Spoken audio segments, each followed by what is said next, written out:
राहुल गांधी के नेतृत्व में चल रही भारत जोड़ो यात्रा अब दिल्ली में एंटर कर चुकी है।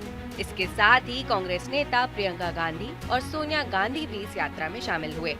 यही नहीं, प्रियंका गांधी, रॉबर्ट वाड्रा और राहुल गांधी ने दिल्ली में पहुंचकर मंदिर के दर्शन किए।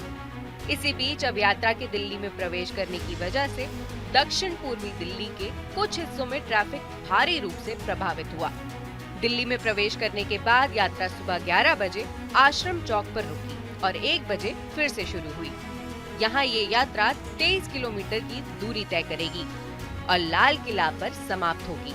दिल्ली में 1 दिन के मार्च के बाद यात्रा लगभग 9 दिनों के लिए रुकेगी और 3 जनवरी से फिर से शुरू होगी। यात्रा के दिल्ली में प्रवेश करने पर राहुल गांधी ने कहा कि इस यात्रा में कोई नफरत नहीं है, कोई गिरता है तो सब उसकी मदद करते हैं, यही असली हिंदुस्तान है।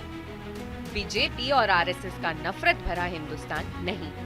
दरअसल दुनिया भर में बढ़ते कोविड मामलों के बीच सरकार की तरफ से भारत में नई कोविड गाइडलाइंस की घोषणा के बाद सियासी माहौल गर्मा गया था। कांग्रेस का कहना था कि ये बीजेपी की भारत जोड़ो यात्रा को रोकने की साजिश है। तो वहीं अब कांग्रेस नेता पवन खेड़ा ने कहा कि सवाल उठाना सरकार का काम नहीं है, बल्कि जवाब देना, नियम बनाना और प्रोटोकॉल की घोषणा करना है। हम सभी कोविड प्रोटोकॉल्स का पालन करेंगे। उन्हें हवाई अड्डों और सार्वजनिक स्थानों पर मास्क पहनने की घोषणा करनी चाहिए। वो केवल राजनीति कर रहे हैं। इसके साथ ही कांग्रेस नेता जयराम रमेश ने कहा कि 26 जनवरी से 26 मार्च तक हाथ से हाथ जोड़ो अभियान चलाया जाएगा, जो भारत जोड़ो का संदेश हर बूथ और ब्लॉक तक पहुंचाएगा। भारत जोड़ो यात्रा चुनावी यात्रा नहीं, विचारधारा की यात्रा है।